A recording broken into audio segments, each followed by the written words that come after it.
So before starting our program this evening, we would like to turn back the clock to last Wednesday night and show you how we celebrated Christmas Eve under these unusual circumstances. Yes, dances. Damn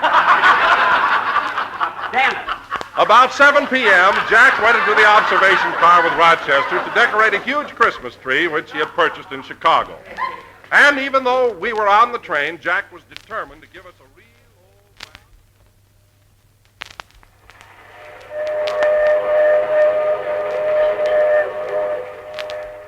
Jingle bells, gee, they are terrific. Imagine spending Christmas on the good old Union Pacific. Rochester. Jingle bells, jingle bells. Rochester, will you stop that singing and hold the ladder steady? The way this train is swinging, I can hardly keep my balance. Okay, I got it. Now, let's see. Darn it, I wish I'd thought of buying some ornaments. Rochester, hand me those oranges and bananas there. I'll hang them up. Should I peel them? No, I just want to add a little color to the tree. Now, I ought to have something on the top here. Rochester, where's that ham sandwich I cut into a star? I got hungry and ate 3 points off it. Look at it. Now, tear up some more timetables and sprinkle them on the lower branches down there. The conductor said we should stop tearing them up. Well, we got to have snow, don't we? But the conductor I don't said... care what the conductor says. I'm running this tree. He's pretty mad at you anyway, boss. He found out the dentist day is over 12.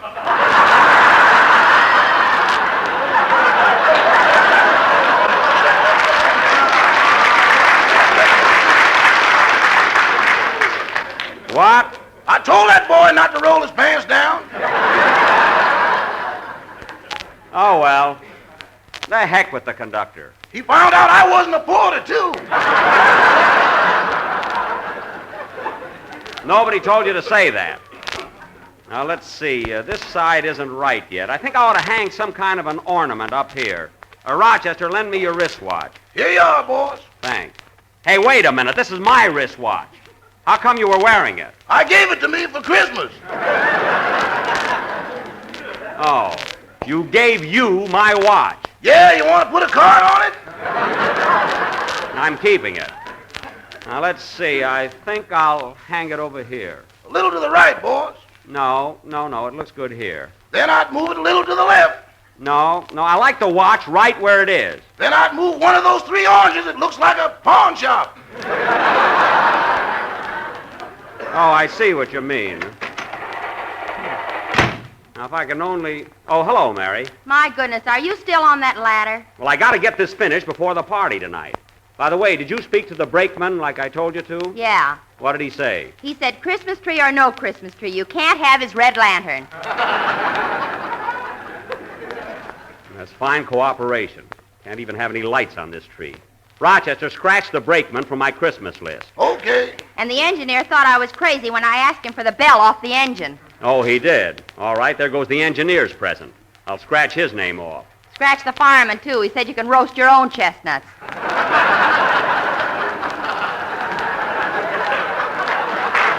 This is the darnest thing I ever heard of. Well, gee whiz, you don't expect him to turn the whole train upside down just because you bought a Christmas tree. Mary, I'm just trying to make the trip a little more enjoyable, that's all. Rochester, how does the tree look from down there? It ain't believable. Well, you're supposed to use your imagination. Now, the timetables I tore up represent snow. Uh-huh. And those oranges are supposed to be beautiful glass ornaments. Uh-huh.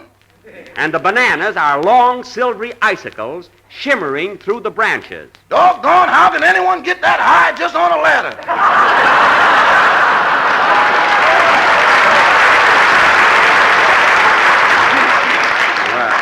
Well, I didn't expect you to understand it. Say, Mary, where's the rest of the gang? Have you seen Phil? Yeah, he's in the club car trying to make a date with a girl. He even promised her a screen test. That's just like Phil. The minute he gets on a train, he tries to date up a girl. Where's Dennis? He's the girl. Phil's plastered. Oh, no, he isn't. I saw him an hour ago, and he was all right.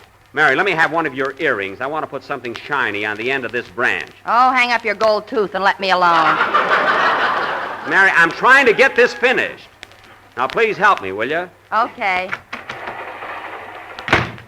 Say, Jack, here comes that kid that got on at Omaha. Oh, yeah, the pest. He ought to be in bed. Hey, sweetheart, what are you doing up that ladder? What do you think I'm doing? I'm decorating a Christmas tree. What, bananas? You're nuts. Those bananas are long icicles. Now go away. Darn it, I wish I'd bought some tinsel. That's just what I need here. Hey, sweetheart, are you Santa Claus? Maybe I can get some tinfoil. That'll help. Hey, are you Santa Claus? Yes, I'm Santa Claus. Now beat it, will you? Well, where's your red underwear? My red underwear? He's got it on, believe me. Yes, I'm going to keep it on till we get to California. Mary, hand me that lampshade. I'll hang it up here over the ham sandwich. Boy, what a screwball. Oh, yeah? You wouldn't dare say that if we were alone. Now, run along, will you? Run along. Your mother wants you. My mother hates me. I don't blame her. Now, get going. Scram. Okay, Blue Eyes. Well, I'll be darned. Even kids notice him. I hope he stays away.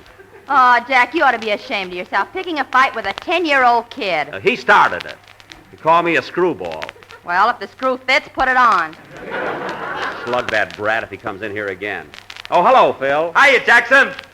Well, for goodness sake, what's that? It's a Christmas tree, Phil. That's the best I can do on this train. Holy smoke, are we on a train? Oh, fine. Of course we're on a train. Well, I better tell my guitar player he just went out to play golf. Oh. Well, he better have his niblick with him. He's going to have a little trouble getting over the Rockies. Here comes my friend, the conductor. Mr. Benny, 3 people in the next car want to go to bed, and they've all got upper berths. How much longer are you going to use that ladder? Tell them to keep their shorts on. I'll be through in a minute. They got their shirts off, and they want to go to bed. I can't help it. I've got a job to do here. These icicles don't hang right. Icicles, schmicicles. Give me that ladder. Let go of that. Whoop, whoop. We're going around a curve, boy. Whoop. Rochester, hold that ladder.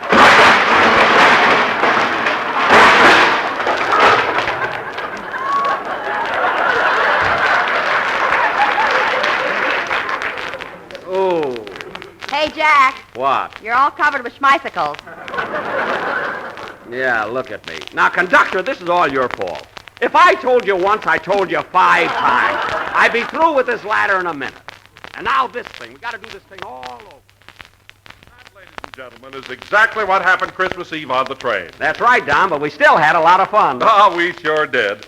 And now, getting back to our program, Dennis Day will sing that popular Spanish ballad, Perfidia. Take it, Dennis. That was Perfidia, sung by Dennis Day. And very good, Dennis. I didn't know you could sing in Spanish. You really did a great job. Gracias, senor. Gracias. Huh? That reminds me, Dennis, you haven't mowed my lawn in 3 weeks. It's growing.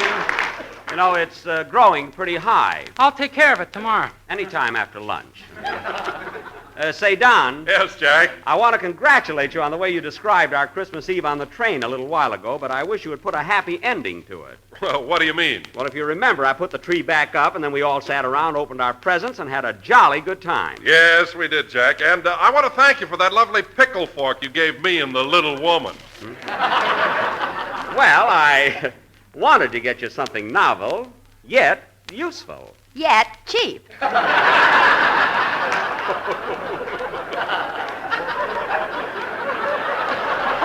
Now, Mary, if you think that a solid silver pickle fork from Tiffany's is cheap, you're just silly.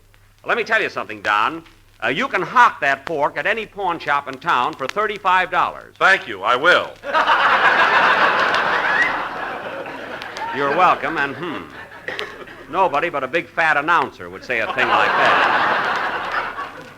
Oh, Dennis, did you like the present I gave you? Oh, yes. Thanks very much, Mr. Benny. You're welcome. Gee whiz, I can hardly wait till summer. Well, you'll just have to wait, that's all. What'd he give you, kid? A bottle of white shoe polish.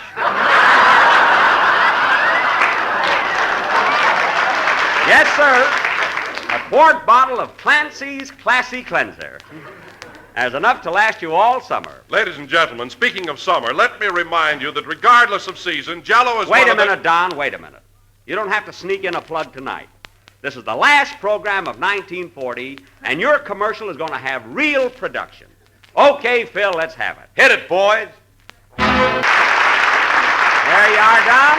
There you are. That was all for you. Well, Don, the next time you talk about Jell-O, it'll be 1941. Yep, next Tuesday will be New Year's Eve. Oh, and by the way, Jack, are you planning anything special for that night? I certainly am, Don. It's a big night for me. Jack's going to put on his full dress suit and go to the midnight show at the Pantages. Not this year, sister. I'm going downtown to the Paramount. You see, and they know why. Nah, I didn't even have to say it. Say, Jackson, What? why don't you come out to the Wilshire Bowl Tuesday night? Balloons, paper hat, confetti, and all that stuff you love. Well, I might do that, Phil. Bring a girl along. No, if I come over, I'll be alone. What for? All of Jack's girls have to work on New Year's Eve. Not all of them. Gladys Biscoe hasn't worked since that steam table fell on her foot.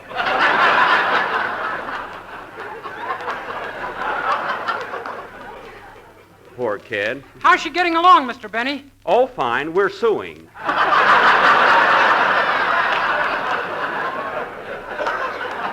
Say, Phil, I may bring Gladys at that. I wonder if she's got an evening gown. I've seen that dame, Jackson. Keep her covered. Now, wait a minute, Phil. Our ideas of beauty aren't quite the same. You like one type of girl, and I like Gladys's type. Say, that's what makes horse races. She could run on any track in the country. Don't be catty. Say, Phil, how about playing a band number before I get sick of Gladys myself? What do you say? Okay, I'm back with my own boys this week, and we're going to play in the old Harris Manor. You know, good and loud. You mean loudly. That's it, loudly. You can even change that a little. Go ahead. Hold it a minute. Come in.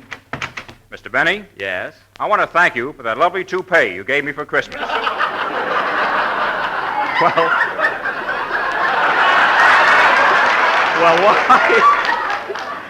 Well, why aren't you wearing it? It's not cold enough. Goodbye. You ought to see his head, folks. What a spot for the Ice Follies. Play, Phil. That was You Walk By, played by Phil Harris and his Loudly Orchestra. And now, ladies and gentlemen, this being the last program of the current year, for the feature attraction of the evening, we are going to present the 1940 version of our annual New Year's fantasy entitled Father Time Rides Again. Now, in this whimsical drama, I will play the part of Old Man 1940. And Mary, Yeah? you will be Mrs. 1940, my loving, loyal wife. And we have 12 children. January, February, March, April. May, June, and Herman. That's July, and so on. Now, the scene of our play is the home of Mr. and Mrs. 1940, who live in a great big house called the Earth. It is almost... Say, Mr. Benny, Yes, Dennis? you know, I read this play 4 times, and I still can't understand it. Well, you see, Dennis, this drama is... explain it to him, Phil. Okay. You see, Dennis, this drama is a sort of an allegorical fantasy which symbolizes the old year and the subsequent tradition. Transition. Oh, I get it. Thanks. You're welcome. Listen, Jackson, the next time you give me a line like that, I'm going to punch you right in the nose.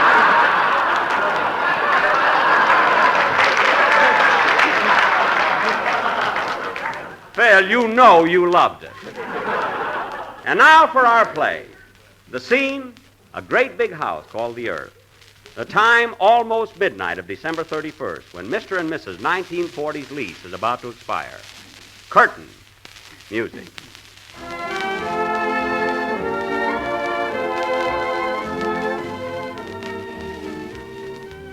Oh, Mariah.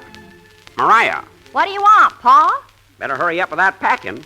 Landlord said we got to get out by midnight to make room for the new tenant. The new tenant? Who's he? Oh, some little nudist by the name of 41. He don't know what he's getting into, does he? Nope. Things around here sure been a mess. You said it. But of that, Mariah, we ain't so bad off in this side of the house. We got 48 rooms that's in pretty good condition. Yes, sir. Say, Pa, turn on the moon. I can't see what I'm packing here. Okay. Hey, Moon. What do you want, you old fossil? I want some light down here and quit winking at my wife. Okay, say, you want some milk, too? Milk? Yeah, a cow just jumped over me. Boy, that's a Lulu.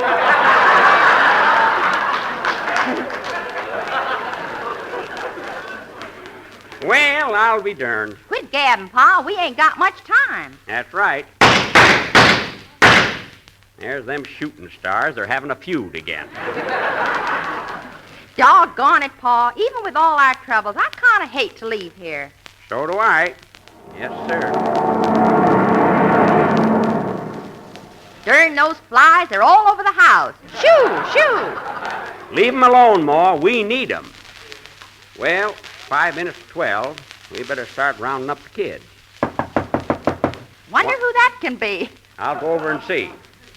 I dream of Jeannie with the light brown hair. Boy, am I hep to the jive. Well, look who's here. Who is it, Pa? It's Venus from across the Milky Way. Hello, kid. Well, what are you doing here? I heard you were leaving tonight, so I thought I'd drop over and say goodbye. Mighty sweet of you. Say, Venus, you put on a little weight, didn't you? Yeah, especially around the equator. Yet and so I can't tell you from the Big Dipper. Well, thanks for dropping in, Venus. Been a pleasure knowing you. Same here. Goodbye, kid. Goodbye.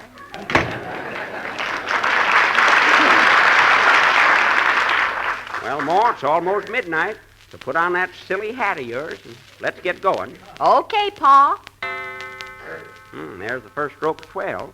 I wonder what's keeping the new tenant. Don't worry. He'll be here. I suppose so. Say, Pa, look out the window. There's a dark cloud. Oh, yes. Are you going to rain, Cloud? No, just passing by.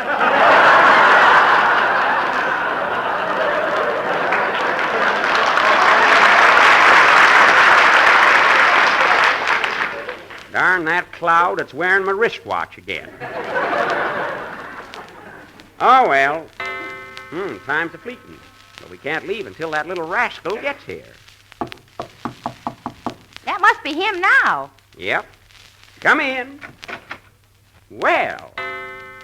Hello, young feller. Are you the little New Year? I ain't Baby Sandy. Well, my boy. Come right in. Well, this is it, young man. Tell me, what you think of your new home? Boy, what a dump. This house could sure stand a lot of fixing up. I know it, son. A lot of things wrong. That darn Mars has been acting up all year.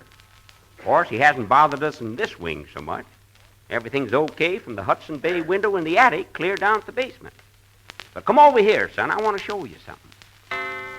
See that other wing of the house right across that big swimming pool? Yes, sir.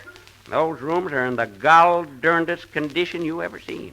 Holes in the furniture, walls torn down. Tell you, son, it's lucky we got that swimming pool. Yep. Well, gee, who's causing all the trouble over there? Oh, a couple of hoodlums. One of them is getting pretty sick of it, I understand.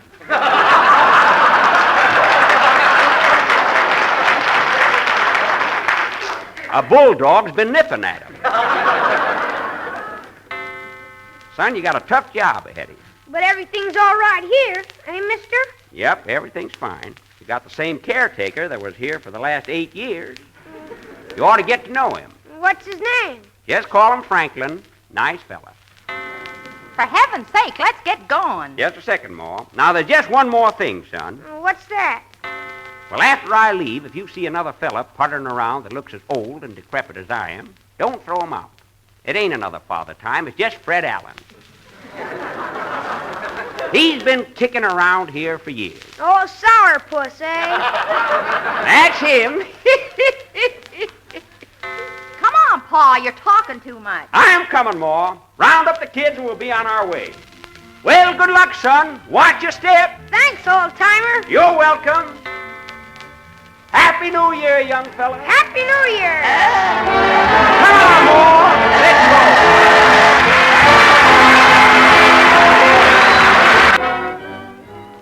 This is the last number of the 13th program in the current Jello series. and we will be with you again next Sunday night at the same time.